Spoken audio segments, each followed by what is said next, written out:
So in this class, this semester, I'm making three big predictions, right? First is that Trump will win in November. Second is that we'll go to war against Iran. And the third big prediction is that the United States will lose this war, which will forever change the global order. So last class, we looked at one reason why the United States would invade Iran, which is the Israel lobby. And in today's class, we'll look at another reason, which is the defense of empire. America is an empire, and it must defend its imperial status. So let's examine what an empire means for America. So from 1950 to 1980, America's economy was mainly focused on manufacturing, factories, okay? So manufacturing as a share of GDP was 40%. It made 40% of profits, okay? And it employed 30% of the workforce. So during World War II, America had a lot of factories to produce weapons. And after World War II, these factories produced consumer goods, cars, electronics, to sell to the world. And this made the American workers the wealthiest and most well-educated middle class ever in human history. If you were a factory worker from 1950 to 1980, you had a really good life. You worked 40 hours a week. You had health insurance. You could buy your own house. Your wife didn't have to work. You could have 3 to 4 kids. You could have 2 cars. Every year, you could go on vacation to some place nice, eat out once a week. And then you retired and had a very good pension. So it was really the best life. And so workers from 1950 to 1980 in America were really the luckiest people on the planet.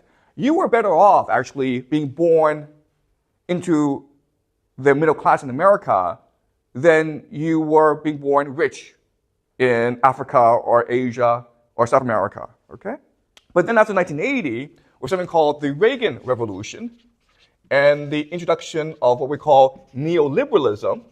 And remember that we studied neoliberalism before. Neoliberalism is an economic philosophy that believes in the primacy of free markets and deregulation. So after that, we now live today what we call a financial economy.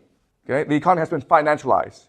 And so what does that mean? It means that right now, financial services, okay, account for 22% of all GDP in America. Manufacturing has gone down to 10%. So it went down from a high of 40% to now a low of 10%. Financial services is now twice as much as manufacturing. Financial services bring in 40% of all profits, and financial services employs 5% of the total American workforce, okay? Now, let me explain what these numbers mean. What you're seeing behind these numbers is a radical shift, overhaul, transition in American society. Okay, let's just look at politics. From this period, 1950, 1990, American workers had a lot of political power, right? Because they were middle class, they were confident, they participated in politics for unions, okay? Today, most of this power has shifted to the financial services, which basically means Wall Street.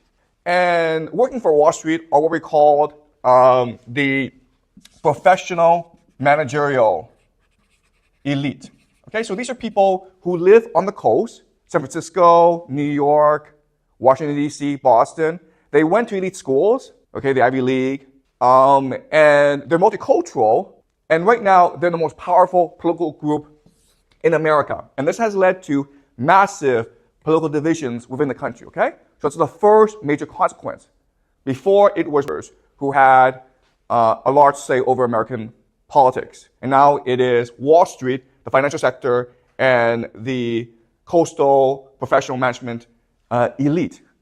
And so government shapes policies that favors this multicultural elite, financial elite, over at the expense of workers, okay? So that's the first major shift. But then you look at education. And so what I mean by that is that, if you went to a good school, a good university in 1950s and 1960s, you would become a professor, right? Or maybe a scientist, or maybe an entrepreneur or a corporate executive, okay? Nowadays, most people who graduate from these top schools all want to go where? Wall Street, and that's it, okay? Why? Because you make more money on Wall Street than anywhere else. Okay? So you're talking about these PhDs in statistics and artificial intelligence who should be working for IBM, developing the latest technology, right? Instead, they're on Wall Street working for a hedge fund, gambling with other people's money. Okay, so basically the economy has gone from one that is or creative to one. Okay, so remember that the financial services, all it does is take people's money and gamble with it or invest in it to make more money. Okay, it's not actually productive. All it is speculative. Okay, and the smartest people in America, well educated, are all focused on this sector. Okay, and then you look at the economy, and what has clearly changed is that the economy in America has become much more unstable.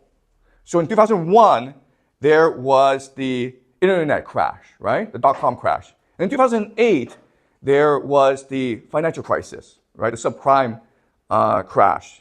And then after that, you have these banks going bankrupt, okay? I think like this past week, the banks went bankrupt in America. This should not be happening. And the reason why this is happening are all these bubbles, okay? So in other words, all assets right now in America are overpriced, okay? Housing, and people are gambling that these asset prices will only go higher, which creates bubbles. And when these bubbles burst, you have volatility and instability and uncertainty, okay? So this is bad for the economy. And then you have things like inequality, right? So if you look at profit, if you look at wealth generation, the top make much more money than everyone else. And this inequality is only increasing, okay? So in other words, the financialization of the American economy has been really for America. And you can make the argument that it's actually destroying the fabric of American society, okay? It's making politics much more divisive. It's making the economy much more volatile. The smartest people are engaged in speculative activities. Young people don't want to work. They just want to buy Bitcoin. And you can also make the argument that you're creating a rentier economy. Okay? And the rentier economy just means that if you are young, you can never afford to buy a house. You can only rent, which means that you yourself can never go from, you have no more social mobility. So this overall is really America. Now the question then is, how did America get to this point? How did it transition from a manufacturing economy to a financial economy?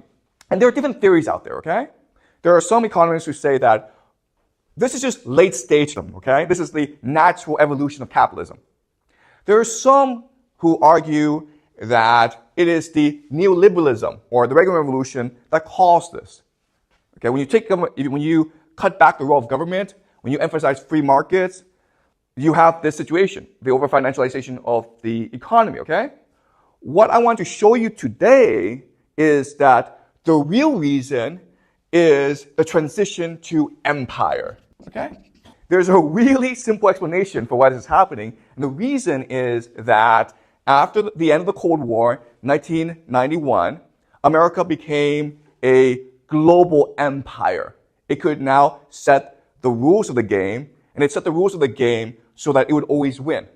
And then all money flowed to America, which created all these asset bubbles, okay?